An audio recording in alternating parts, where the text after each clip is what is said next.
So this is my first time going live. What is up, everybody? Ooh, oh. There's nobody here yet. But we're going to check out and see. We're going to talk about FarraCON. And what's going on with that, brother? We're going to talk about we are at the eve of the midterms. Midterm eve. I feel like it's a holiday. like Christmas Eve or something, and we're gonna talk about FarraCON today, right now. So what's up, everybody? It's me. It's your boy Quanteezy with the Christocrats.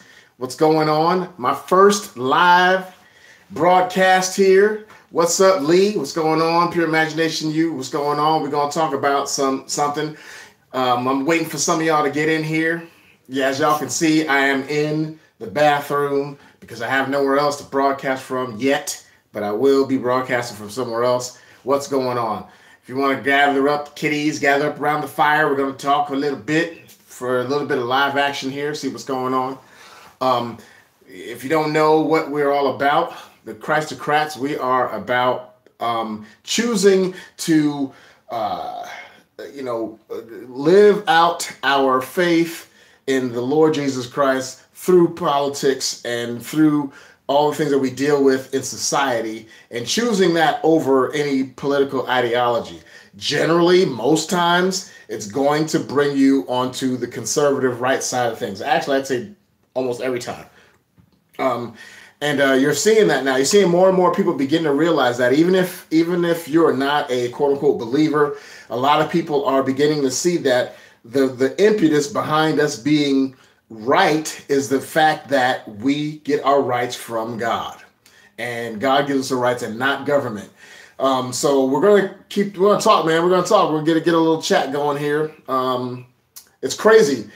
The one thing that you hear people talking about a lot when you're debating or when you're going up against a liberal, they bring up something about Trump, or they bring up something, some ill-gotten fact, some ill-gotten notion that is usually not true or doesn't have all the facts to it.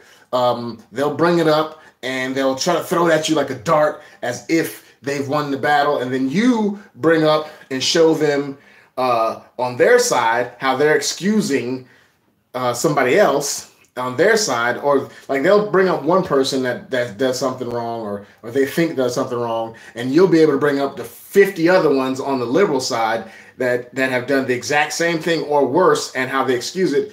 And then what's the first thing they hit you with? The first thing they hit you with is the whataboutisms. They say, well, you can't use whataboutisms, right? And they think that is something that can negate your argument. And then they forget, well, why do people use whataboutisms? And I'm going somewhere with this. The reason why we can use these things is because when someone is making an argument, especially a liberal, they're making the argument to try to keep themselves or put themselves on the moral high ground so that we would have to listen to what they have to say. That's why they virtue signal when they talk to you. That's why they call you names, because they're trying to determine or dictate who's right and who's wrong in the conversation. And you can if you don't know the tactic, you're put up back on your heels and don't know really what to say. According to fight against them, fight against what they're saying. They try to virtue signal and bring out things to make you feel like they are on the moral high ground. They are the authority. That's the word I'm looking for. That they are the authority on what? Now, what gives a person the authority in a situation? What gives a person the ability to say something that others would have to listen to?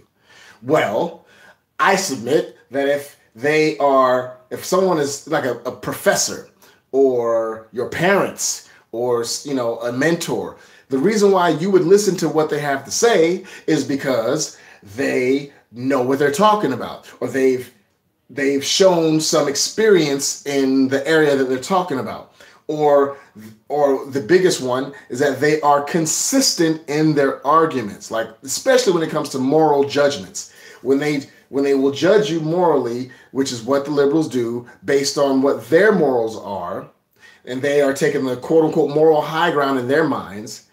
And the reason why we turn around and say, hey, no, you can't, use that because this, that, and you're excusing this one, you're excusing that one. What that does is that shoots down their argument that they have the moral high ground. They do not. They don't have the moral high ground. So it's not about, when they tell you about the whataboutisms, you can say those things because you are shooting down their claim to the moral high ground. Because if they're not consistent in their argument, if they don't judge everything across the board, then it knocks down their consistency, and it knocks down their my ability to listen to what you got to say, right? So why am I talking about all this? Well, you remember a couple months back when, a little while back when Trump was meeting with Putin, and he had the press conference, and they tried to ask him that gotcha question, and Trump, kind of sidestepped it, and he said that, I don't really have any reason to not believe him, whatever. And then the media went nuts and crazy. And what was the word that they were calling him? They were calling him a traitor. They were saying that he, was a traitor to the country. And they were going nuts and saying that he, was like, going against the America by siding with Russia. The whole left media was going nuts, right? Y'all remember that? Off of that little thing that Trump said, that he was trying to be an ambassador. He was trying to be, even keel, balanced across the board, and not go after him in front of his face with all the press there like they try to gotcha him with. Well, guess what? When they did it, when they said that stuff, I wasn't even on board then, and I didn't believe it, and I didn't agree with them saying that he was being a traitor at all. But they've shown themselves even worse. Louis, the freaking FarraCON. Louis Farrakhan, did y'all hear about this? Recently, over the weekend, on Sunday, he went over to a college in Iran, in Tehran, Iran. And this brother, went there and gave this whole speech just deriding and tearing down America, tearing down democracy, talking about how we've never been a real democracy, and making us, siding with Iran. Over there, dude is over there siding with them, Iran, and that's not the biggest thing that happened. That alone would cause him to be what we would call him a treasonous and a traitor, right? You would think the left would go nuts about that, but that's not the only thing he did. The other thing that he did was he led and was a part of a Death to America chant. Like literally, and nobody on the left is calling him a traitor. Nobody on the left is saying that he was treasonous. Why? I don't get it. So when the left tries to tell you about not Obama, they try to tell you about Trump, that's some BS, man. Don't even because they don't live by their own rules. FarraCON, and I call him FarraCON, man, he should be seen as a traitor. He should be seen as treasonous, but no, they're not even going to give him a slap on the wrist. A couple of weeks ago, he was in a speech and said that he's not anti-Semite, he's anti-termite, right? Now, if y'all know anything about history, the Nazis called Jewish people termites, that they need to be exterminated. So when the left tries to get you about these whataboutisms, and they try to stifle your argument by saying, "Oh, you can't use whataboutisms," you can flip it around and say, "It's not a whataboutism. It's just showing that you are inconsistent, and I should not listen to your argument because you're not consistent. You give excuses for this one while you try to attack the other one on my side. Until you are consistent, then I'm going to continue to bring up your issues." What's up, Charles Simpson? What's going on? I'm finally kind of seeing some of y'all's things there, coming up. It's my first time doing it, but I just saw the whole thing on FarraCON today, and it just tripped me out. Like how, and I went on CNN, and there was a small little story on it on the back page. I went on MSNBC. There was nothing about it. I went on, some of these other leftist places. And what up, Charles Christocrats? That's right, buddy. And I didn't see anything about it. I didn't see anything about it. And it was crazy. So do not let the left tell you differently. Don't let them stifle your argument against them. When they bring up junk, and see, we study. That's what I like about us. We study. We go and we know what we're talking about. We have the facts. We understand what the deal is. And when they bring up junk and they bring up stuff that they try to attack President Trump and they try to attack, conservative ideologies and people in office, and they try to say, they do that whole thing that they do. They do the obfuscation, and they do where they project what they're doing onto us. You can bring up their junk right in their face and say, listen, until you start being consistent in your arguments, we don't got nothing to talk about. You can whataboutism all you want, but what you're talking about and how you're excusing one but giving but condemning the other, that totally kills your whole argument. And so I don't know. What do y'all think about what should happen with FarraCON man? This dude has been getting away with racist stuff and you can see recent photos of him with Maxine Waters and recent photos with him and President Obama and recent photos with these, Keith Ellison and some of these other people that are up for election right now in the midterms. It's midterm eve, y'all. And we need to we can't wait to get back to Texas, right? Charles, you're in that on the left coast where they just like, woo! Well, the Proud Boys and Antifa got into it up there, boy. But it's just crazy, man. We can't let them dictate the argument, because that dude is and he's been around for ages and ages and ages and has been saying the same thing, the same racist stuff for ages and ages and ages, and nobody is in the media really calls him out except Fox. I know for sure that Tucker Carlson tonight and what's his name and Sean Hannity, I know them fools gonna go nuts. They're black supremacists. That is exactly right. What y'all know about that talented 10th? You've ever heard about that? Black supremacy and the evil of it has been around forever. And I'm going to give y'all a quick little education on this. For some of my white brothers and sisters that might be watching this live, I'm going to give you an education on this. There's been a dichotomy, a split in the black community, a split of ideology since we left the plantation, the physical plantation. And it was one is promoted by one side and one's promoted by the other side.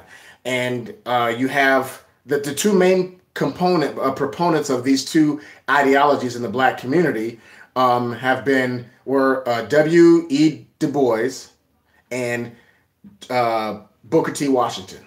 Those two guys, they had two different ideologies on how black people should conduct ourselves now that we were free in the world. And I'm going to explain it to you really quickly. And you can see how it's played out in our country and how these whataboutisms and how the lack of self-awareness has infiltrated the black community. But a lot of us are waking up. A lot of us are waking up through Christ. A lot of us are waking up. You had on one side, W.E. Du Bois, he felt like we as black people, now check out the mentality of this. He felt like the majority of people in the black community were dumb. They were the dumb working class. Good intention, but the dumb working class. The majority, 90% of us are stupid, don't have the ability to learn. And this is a black dude, okay? He was a poet and all this. But 10% of us were the smart ones.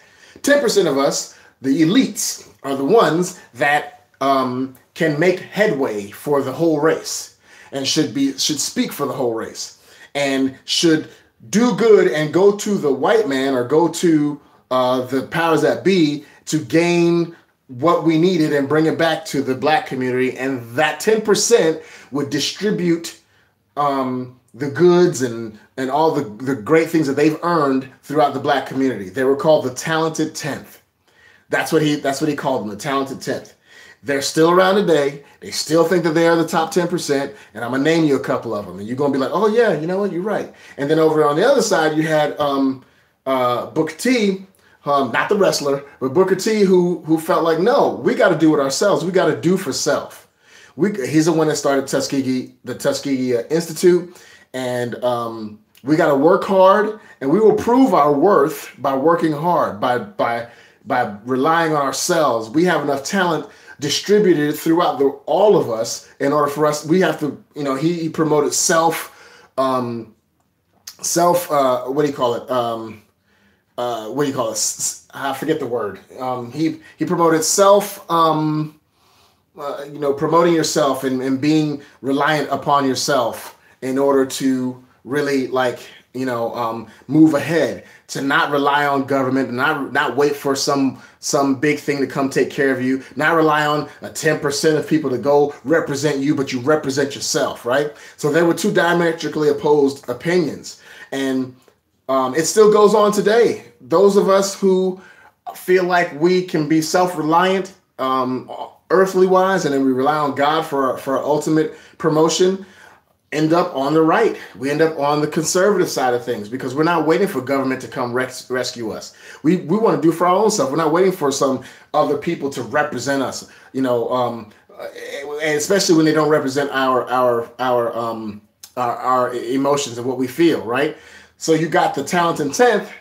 Who are they right now? The talented 10th, the Al Sharptons, the Jesse Jacksons. They're not really much of influence anymore, but the Oprah Winfrey's, the Tyler Perry's, the athletes, LeBron James's, these people that have made millions and millions of dollars because the powers that be that are on the left have let them come in the door, and they are the ones that the left uses to try to influence us and tell us what to do. So how does that play out in the midterm elections? Just over the weekend, we had, and in the last week or so, we had Oprah and a bunch of other celebrities, black celebrities, come to Georgia to try to stump for Stacey Abrams. And she is a socialist and not good for the country. And they came here to stump for her, right? To be the talented 10th, to tell us what to do. Because we're too stupid to figure it out on our own, right? During Barack Obama's, when he was campaigning, he had Jay-Z and Beyonce and all these people come to make us think that they know more than us and they're going to tell us how to vote, right? But no, we don't need all of that. But you got now you got Blexit happening, and you've got the black exodus of the Democratic Party. Because the people are waking up and they're realizing that, no, I have what it takes in me. I don't need Jay-Z or I don't need T.I. to tell me who I can and cannot vote for. They're not the ones that tell me how black I am. That's on the inside. That's inside of me. And then what's happening, I'm seeing happening, which is awesome to me, is that as we're exiting that mind state, we're also going back to the origin. A lot of us are going back to the origin, and it's not just happening with black people; it's happening with white people too. Going back to the origin of who created us and why do we have these rights? Because God created us. So on this eve of the midterms, just keep that in mind. If you haven't voted yet, I have not. I will be voting tomorrow on my lunch, and I will be seeing red. I'll be seeing red all the way down the line. Yes, sir. Yes, indeed. Because I will not be living in a state that is ran by a socialist. I'm praying to God. I'm hoping not to do that. I'm hoping that's not what's going to happen. It's just crazy. I think that we should talk to each other about this whole FarraCON thing. We should, tweet about it. Let people know that, hey, this guy is a danger and a traitor and treasonous to our country, and he should not get away with it. He should not be able to get away with what he's doing and what he's saying. And so tomorrow I think there's going to be a red wave that people didn't expect to happen. I'm hoping so. I just think it's funny. Keep your eyes open, y'all.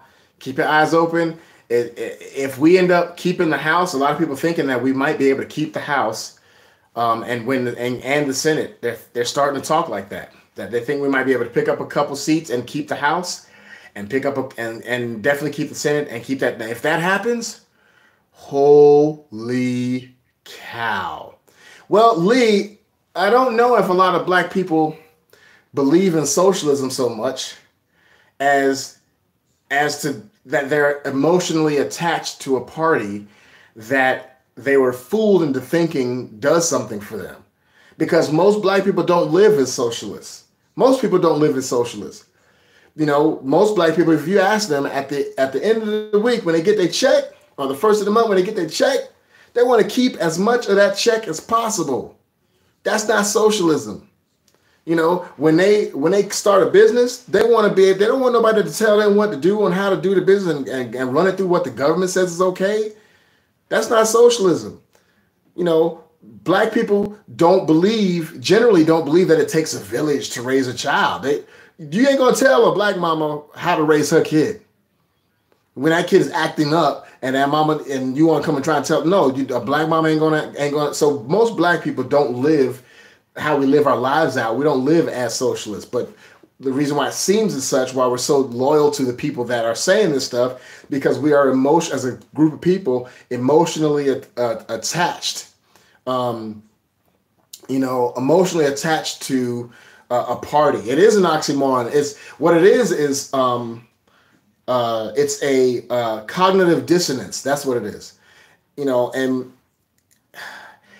what I'm about to say can be controversial, but it's true. And just think about this. When we were brought over here from Africa, right? A lot of people, a lot of us, we were enslaved. We weren't taught about independence. We were taught, and we were ingrained in us to depend on those that were torturing us, to depend on them for our sustenance, for our like they're beating us, we're forcing us to live. But if I don't depend on them, I'm not going to live. And the human desire for survival is greater than anything else. So you go from generation to generation where that is passed down, where now you have people that all they've known is slavery. All they've known is dependence. All they've known is, and that is a mental thing that permeates throughout the race, right? That we emotionally depend on others to do for us, right? So because that's what we've been programmed to think. Now you have pockets of people that are like, no, I am a human, I'm a man. The Bible says that I'm equal to anybody else. But generally, the masses of people, it's that ideology is passed on without being said to generation. So we're depending on those ahead of us that are in power, the majority, right? So what that breeds is two things. It breeds contempt, because deep down we feel like we should be free, and that breeds envy, and that breeds three things: contempt, envy, and dependence. Those are the three things and that is a mixture that causes us to make decisions as a whole that don't make sense. Right? So let's keep going down the line. So now we have we've been freed from slavery, and now we're out there to kick us out. Go ahead, now take care of yourselves. So now we've had hundreds of years of depending on somebody else for our livelihood, and now all of a sudden we've never been taught to take care of ourselves. So we're out there as a whole trying to figure life out, trying to figure out how we do this thing, and we were making progress. But struggles happen, and then all of a sudden the Great Depression happens. And then what does the Democratic Party do? They figure out, well, we can't beat these black people. They're going to start, we can't push back the tide of voting. So what we're going to do is we're going to turn them into our voter class. So then they offer us these little goodies. And I don't blame black people from back then for taking them, because think about it. It's like I either am able to feed my baby, or I'm going to go out and try to figure things out on my own, and with Jim Crow laws and blah, blah, blah. So they had a choice to make, survive or take a chance on not surviving and still have my dignity. So they chose to survive, which is what is the normal thing to do. So what it does is, again, it makes us dependent on the government, dependent on the help of others, right? It's just perpetuated over and over, generation after generation. It becomes normalized. We started out as Republicans. We started out as voting and being Republicans, and then we were hit with this tsunami and wave of reversing the civil rights acts back in the late 1800s, and then the KKK, and then we were hit with the wave of Jim Crow, and we just wanted somewhere to breathe, to be able to breathe. Fast forward, now we're in the hoods that were created by the Democrats. And we're in the hood and we're stuck. We can't get out. There's no upward mobility. There's no real jobs. The jobs leave with the white people that were encouraged. They encouraged the white people to leave, sell their homes and leave and go out to the suburbs. And then the Democrats created redlining to where they wouldn't give loans to black people. They wouldn't give us the ability to move out into certain areas. And so we were pigeonholed into the hood where there's, you got to take a bus to get to a good grocery store. Then they put, gun stores on every other, on the outskirts. And then they put Planned Parenthood in there. So you can see with all the odds that have been stacked up against us by the Democrat Party, progressives, which are evil. It's evil. That's been stacked up, and they've done this to everybody else. And you think, well, why are you voting? Why would they vote for Democrats? Because we were told that, hey, we're taking care of you. It's kind of like, you have that abusive husband, but you have no other recourse to, and it's hard to get that bravery up to move out and go out on your own and potentially be homeless and all this and all that. So you put up with the situation, and eventually you begin to become loyal to it. And that's what it is. But thank God the light is coming on. The light has been coming on. There's been a lot of dudes and women in the past that have kind of plowed the ground for us. You had Thomas Sowell, you have, many others in the past that kind of blazed the trail. And then you have, the next generation that's taken the baton. And it's not just black people. It's white people. It's Hispanics waking up, and the Democrats are running scared. I believe that God has given us a window of time for his real believers to get out and really do some work for the kingdom, and preach the truth in love. So I've been on here long enough. Just wanted to talk about the FarraCON, the con man, that I believe he needs to be exposed, and we need to talk about him. Also wanted to talk about tomorrow being time to go vote. Go vote, y'all. Go vote red, red, red, red, ready, red, red, ready, red, red. Vote red. Let's keep this wave of opportunity going, because we don't know how long, once Trump is out of office, whether it be in 2 years or 6 years, who knows what's going to happen. So take your opportunity now.